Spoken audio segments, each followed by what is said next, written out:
c'est important de faire très attention aux noms que nous nous attribuons. Ou de faire attention aux noms que des gens que nous connaissons s'attribuent. Aujourd'hui, on parlera de cette jolie fille qui est derrière là-bas, la copine de Killa Boy, voilà, qui veut dire garçon douffeur, Benjamin Best. Ça, c'est son nom à l'état civil, Benjamin Best. Luxueux, un couple luxueux, voilà, elle qui monte dans la voiture là-bas. 26 ans, le mec, il est très connu à Lagos. Les deux étaient très connus à Lagos. Il a le fric, il voyage en private jet, et sa copine aussi, ils vivaient la vie, en tout cas. Ils vivaient la vie en des fast lane, la vie rapide. Il avait eu des problèmes même avec les EFCC du Nigeria pour un problème de 150 millions. Voilà, histoire de fraude. Après, ils l'ont lâché. Comment ça s'est passé? We don't know. Mais vous connaissez les pays africains, vous connaissez peut-être le Nigeria aussi. Donc c'est après ça qu'il a connu cette jeune fille. Voilà, il a connu cette jeune fille et c'était l'amour parfait. Sur les réseaux sociaux, les cadeaux qu'il lui offre, tout ce qu'en tout cas elle voulait. Gucci, Versace, les voyages, Maldives et tout. Quand on lui demande son nom qui tout ça, lui en tout cas, c'est tout que les jeunes jouent là, XBet, One Paris XBet là, les paris sportifs. Les gens étaient sceptiques.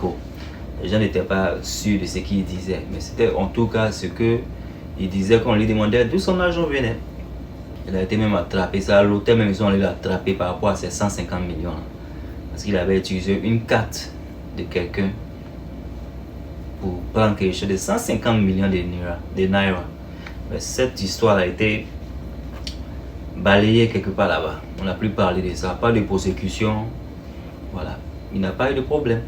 Donc voilà, c'est comme ça qu'il était dans la nature et puis il a rencontré cette jeune fille, deux petits frères, deux enfants qui malheureusement ont succombé aux tentations, aux influences de la vie, les influences des maladies de grandeur. Voilà, elle c'était la grandeur, se fait voir, vous voyez non, son lifestyle. Ça lui a coûté malheureusement la vie.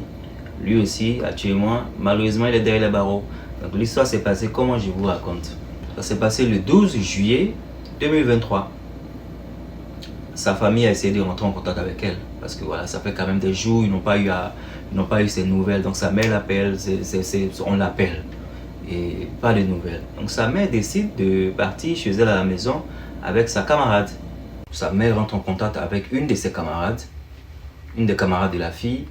Et c'est la fille maintenant qui la envoie chez Killa Boy, où le jeune homme habite. Quand elle arrive là-bas, le portail était fermé. Elle a tapé. Personne n'est là pour ouvrir la porte. Personne n'ouvrait la porte.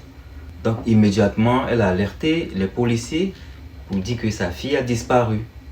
Donc les policiers sont arrivés, ils sont venus, ils ont pris une échelle, tapé la fenêtre, personne ne s'est réveillé, ils ont cassé la fenêtre et ils sont rentrés dedans. Quand ils rentrent dedans, parce qu'ils n'avaient pas de choix, il faut qu'ils aient accès à la maison. Parce que ça ne sentait pas bon, c'était comme s'il y a quelque chose qui se passait. Donc ils rentrent dedans, leur surprise.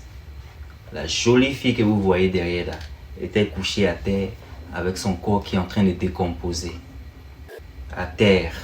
Et apparemment, quand son corps a été trouvé dans la maison de son copain, son corps était mutilé.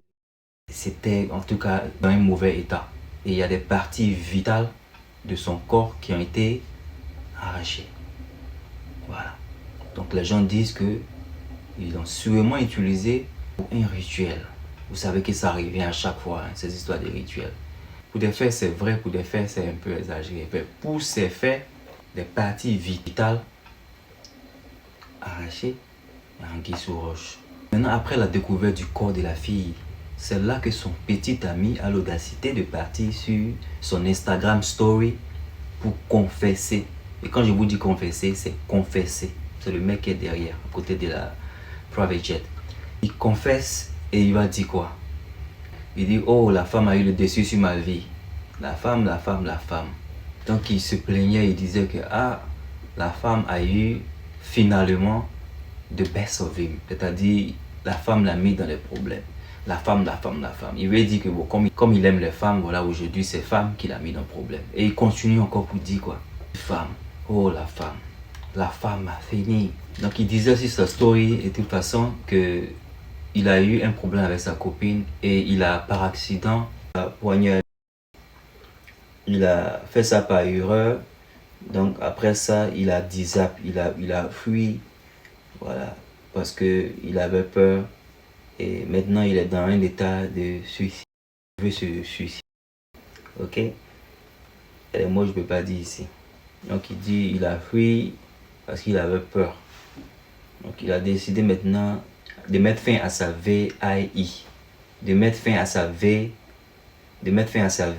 Il est dans le remords.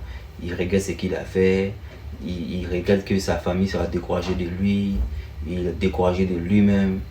Et voilà, il est découragé de tout ce qu'il a fait. Il dit oh Seigneur, je ne peux pas croire ce que j'ai fait. Je ne peux pas vivre avec cette culpabilité.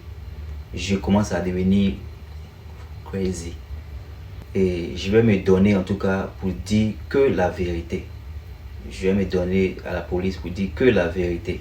Je ne crois pas que ça arrive à moi, un jeune homme de 26 ans. Je suis dans une douleur de ouf. J'ai besoin d'aide. J'ai besoin d'aide. J'ai besoin d'aide. C'est ce qu'il a écrit sur sa story. Et il a aussi envoyé un message à la maman de la fille pour lui demander pardon d'avoir doué sa fille. Et il dit à la maman que la fille ne méritait pas franchement que lui, en tout cas, il a doué. C'est lui qui dit ça. Hein. Il a admis tout ça. Et en admettant ça, c'est clair que tout le monde, comment j'ai vu ça même sur Instagram, il y a 6 mois de cela, je crois, c'était sur Instagram, partout en tout cas sur les réseaux sociaux, j'ai pas eu le temps de vous en parler. Mais moi je me suis dit, mais attends, il s'est confessé comme ça, on peut le faire? C'est pas possible. Et en même temps aussi, on avait un peu peur pour lui parce qu'on se disait que il est définitivement dans pas un bon état. Sinon, il n'allait pas déjà faire ça. Et puis maintenant, il parle de vouloir faire ça à lui-même, sa propre vie. L'histoire était compliquée pour moi, que j'ai laissé ça de côté. Donc, quand il a fait cette déclaration, on pensait qu'il allait se donner à la police comme voilà, c'est ce qu'il a dit. Le monsieur a dit zap.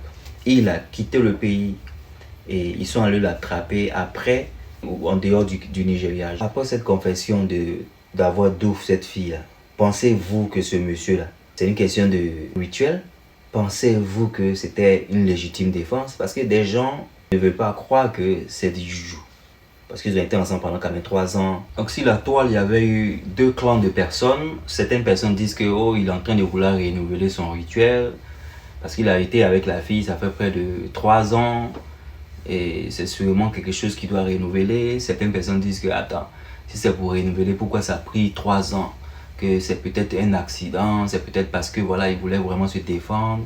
Il y avait trop de divergences. Les gens disaient que c'est pas toutes les choses qui sont du rituel. Que de nos jours, même quand un chauffeur de taxi a eu un accident, on dit oh il a fait cet accident là pour douve peut-être un passager pour du rituel, que les gens mélangent tout bêtement avec le rituel. Donc il y avait des diversions de partout. Donc c'était un débat sur la toile. Voilà. Ils disent que c'est juste une relation qui était toxique. C'était une relation qui était basée sur le matériel et c'était pas de l'amour. Voilà, il voulait juste une femme qui est belle, qui est flashy. Elle aussi, elle voulait juste un homme qui a l'argent, qui va voilà, s'occuper d'elle. Et c'était juste une relation toxique. Et que ça devait juste servir de leçon aux gens parce que voilà, c'est malheureusement des jeunes personnes qui ont été influencées par la grandeur des choses que voilà, on reproche de ce monde. Et apparemment aussi, il y a eu des problèmes de violence. Voilà. Entre les deux, il y a des personnes qui ont nous dit qu'il y a eu des problèmes où ils se sont porté main et tout ça. Et que la maman même était au courant que la fille avait eu un problème avec son copain. Et la maman devait venir régler le problème. Et puis malheureusement, ça s'est passé. Donc les gens ne veulent pas croire que c'est voilà, du juju, du zamou ou un rituel et tout ça. Les gens aussi n'étaient pas vraiment contents de la maman qui, pour une jeune fille de ce genre, même pas, quand elle a commencé avec lui, elle avait même pas 20 ans. Je crois qu'elle avait 19 ou un truc comme ça. Les gens ne comprennent pas pourquoi une maman peut laisser sa fille se donner une idée comme ça sur la toile à un jeune âge. Sa fille sortir avec quelqu'un de riche comme ça sans savoir le vrai boulot de son copain qui est aussi jeune comme elle et que sa maman aussi parle de ce qui est arrivé à sa fille. En tout cas, trop de choses. Je ne sais pas si vous pensez que ce que les gens disent a une part de vérité. Les gens n'étaient pas aussi contents du fait que la fille n'est plus d'ici. Pourquoi les gens veulent essayer de la blâmer pour quelque chose qu'elle a fait? Pourquoi pas blâmer la personne qui a fait qu'aujourd'hui elle n'est plus ici? Peu importe en tout cas la vie qu'elle menait, on ne doit pas la blâmer parce qu'elle n'est plus d'ici. C'est pas parce qu'elle se dénudait, c'est pas parce qu'elle portait des choses vraiment près du corps que ça donnait ce droit-là à quelqu'un d'ôter sa vie. Donc il y a eu trop de divergences. Malheureusement, cette histoire doit porter conseil à vous la jeunesse. C'est une histoire ici de jeune homme, une jeune fille, un jeune homme qui voulait du bling bling, qui voulait du luxe. Elle voulait l'argent. Elle voulait se faire voir sur la toile en tant qu'influenceuse et tout ça. Lui, il avait le blé. Comment est-ce qu'il gagnait son argent? Est-ce qu'il gagnait son argent de manière honnête?